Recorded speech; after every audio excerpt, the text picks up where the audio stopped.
গ্রাম বাংলার এই ক্ষীরপা পিঠেটা একবার যদি বাড়িতে বানিয়ে খাও সারা জীবনের স্বাদ মুখে লেগে থাকবে। Hi guys, welcome back to my channel. আজকে আমি আবার একটি নতুন রেসিপি নিয়ে হাজির হয়েছি। আজকে তোমাদের সাথে শেয়ার করব গ্রাম বাংলার ক্ষীরপা পিঠে। অনেকে দেখে ভাবছো হয়তো এটা বড়া পিঠে বানিয়েছি বা যেটাকে কেক পিঠে বলে সেটা বানিয়েছি, কিন্তু সেটা নয়। ভিডিওটা দেখলেই বুঝতে পারবে তোমরা। ভিডিওটা সম্পূর্ণ দেখার অনুরোধ রইল। ভালো লাগলে অবশ্যই একটা লাইক আর বন্ধুদের সাথে শেয়ার করতে ভুলবে না। আর চ্যানেলে কেউ যদি নতুন বন্ধু হয়ে থাকো, চ্যানেলে অবশ্যই কিন্তু সাবস্ক্রাইব করে পাশে থাকা বেল আইকনটি প্রেস করে দেবে। এই শীতে অনেক রকম পিঠেই তো তোমরা বানিয়েছো, তবে এই নতুন পিঠেটা একবার অবশ্যই কিন্তু বানিয়ে খেও। এটা আমার মায়ের হাতের একটা রেসিপি। অনেক চ্যানেল ঘুরে দেখলেও কিন্তু এই পিঠের রেসিপিটা তোমরা কোথাও পাবে না। তো চলো দেখে নিই পিঠেটা বানানোর জন্য কী কী উপকরণ লাগছে। প্রথমেই দেখো আমি এখানে একটা বড় কড়াই নিয়ে নিয়েছি। একটু ছড়ানো কড়াই নিতে হবে। ক্ষীরটা এখানেই বানিয়ে নেব, যেহেতু ক্ষীরপা নাম তাই ক্ষীরটা কিন্তু প্রথমে বানিয়ে নিতে হবে। তার জন্য এখানে আমি 1 কিলো গরুর দুধ নিয়ে নিয়েছি। প্যাকেটের যে দুধগুলো সেগুলো নিয়েছি। তোমরা যে কোনো দুধের প্যাকেট নিয়ে নিতে পারো, ফুল ক্রিমেরও নিতে পারো, তাহলে তো আরোই ভালো হবে। চালটা 5 মিনিটের জন্য ভিজিয়ে তারপর আমি ছাঁকনি দিয়ে ছেঁকে নিয়েছি। এখানে বাসমতি রাইসের ভাঙা যে চালটা সেটা আমি নিয়েছি। এটা কিন্তু আতপ চাল, সেদ্ধ চালে কিন্তু এই পিঠেটা বানানো যায় না, আতপ চালই নিতে হবে। তোমরা চাইলে গোবিন্দভোগ চাল দিয়েও করতে পারো, সেটারও গন্ধ খুব ভালো লাগে। আর চালটা কতটা ঝুরঝুরে হয়েছে দেখেই বুঝতে পারছো, জলটা কিন্তু সম্পূর্ণ শুকিয়ে যেতে হবে। এই অবস্থাতে এবার এটাকে গুঁড়ো করে নেব। তবে দোকানে যে চালের গুঁড়োটা পাওয়া যায়, আতপ চালের গুঁড়ো, সেটা দিয়েও তোমরা বানিয়ে নিতে পারো, বা আমার মতো বাড়িতেও বানিয়ে নিতে পারো। দেখো চালটা গুঁড়ো করে নিয়েছি, তবে এখানে একদম মিহি করে পেস্ট করার কোনো দরকার নেই, বা চালনি দিয়ে চালারও কোনো দরকার নেই। 2 থেকে 3 মিনিট করে একটু ঘুরিয়ে গুঁড়ো করে নিয়েছি। তো সমস্ত চালটা আমি গুঁড়ো করে নিয়েছি। তো চালের মাপটা এই জন্যই বলিনি, কারণ গুঁড়ির মাপটা তোমাদেরকে আমি দেখিয়ে দেবো ক কাপ আমি নিচ্ছি। এখানে দেখো একটা ছোট নারকেল আমি অর্ধেকটা কুড়িয়ে নিয়েছি, আর অর্ধেকটা এরকম ছোটো ছোটো করে কেটে নিচ্ছি।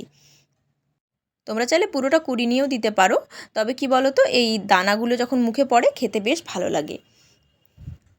তো অন্য একটা পাত্রে আমি তুলে রেখে দিচ্ছি। এবার কয়েকটা গোটা কাজু নিয়েছি, যেগুলোকে আমি ছোটো ছোটো টুকরো করে কেটে নিচ্ছি। তোমরা চাইলে এখানে কিশমিশও দিতে পারো, আমার কাছে ছিল না তাই স্কিপ করে গেলাম। কাজু বাদামটাও মুখে পড়লে বেশ ভালো লাগে খেতে। এখানে 500 গ্রামের মতো আমি খেজুরের যে পাটালি গুড়টা হয় সেটা নিয়েছি। এখন এটাকে ছোটো ছোটো করে কেটে নিচ্ছি।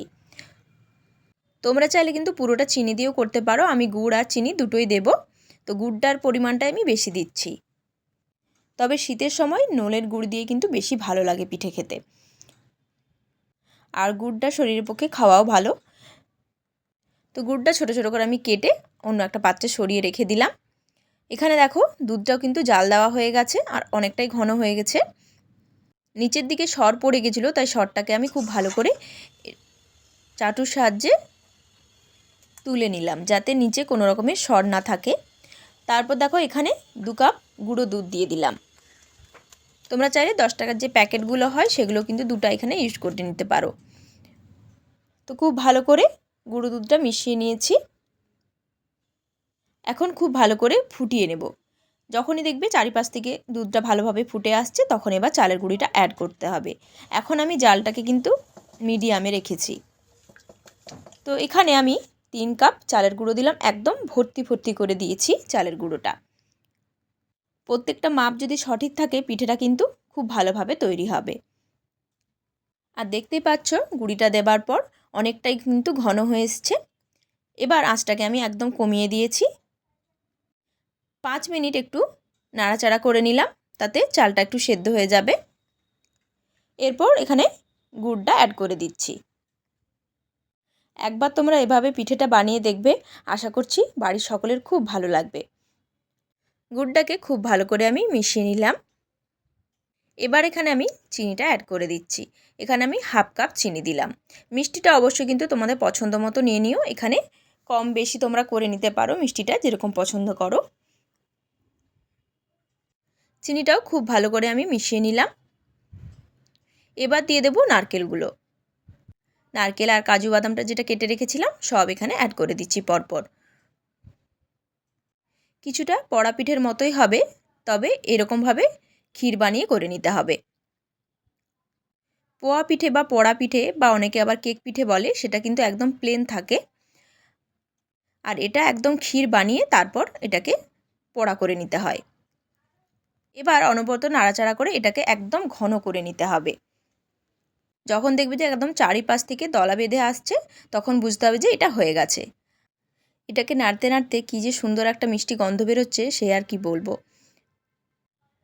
তবে কি বলো তো, চাইলেই কিন্তু এখনও বাটিতে তুলে একটু খাওয়াই যেতে পারে।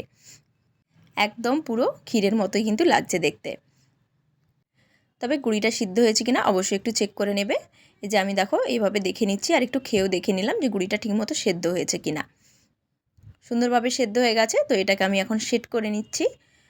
তো এইভাবে আমি ছড়িয়ে দিলাম চারিপাশে, দেখতেই পাচ্ছ। আঁচটাকে কিন্তু একদম কমিয়ে রেখেছি। হাতে একটু ঘি মাখিয়ে নিচ্ছি।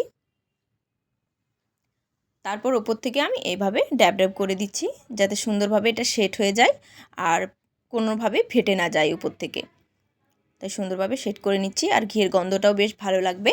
আর চারিপাশ থেকে একটু ঘিও আমি ছড়িয়ে দিচ্ছি,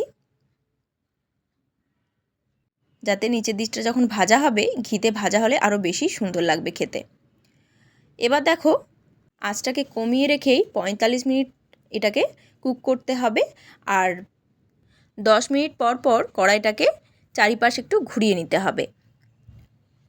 আগেকার দিনে যেহেতু উনুনে বানানো হতো, তাই উপরে কলা পাতা বিছিয়ে তার ওপর আবার আগুন ঢেলে দেওয়া হতো, যার ফলে দুই দিকটাই পুড়তো আর খেতেও বেশি ভালো লাগতো।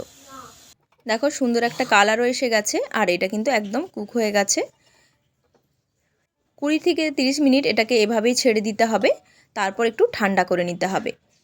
ঠান্ডা করে নেওয়ার পর একটা তাওয়ার মধ্যে আমি এভাবে উল্টে নিচ্ছি, আর খুন্তির সাহায্যে চারিপাশটাকে আমি ছাড়িয়ে নিয়েছি, যাতে সুন্দরভাবে এটা উঠে যায়। দেখতেই পাচ্ছ কালারটা কত সুন্দর হয়েছে, আর চারিপাশটা একদম ব্রাউন কালার হয়ে গেছে। চারিপাশটা কিন্তু সুন্দরভাবে কুক হয়েছে। যেহেতু আমাদের এখানে কলা পাতার অপশন নেই, তাই এটাকে আরও একটু কুক করে নিতে হবে।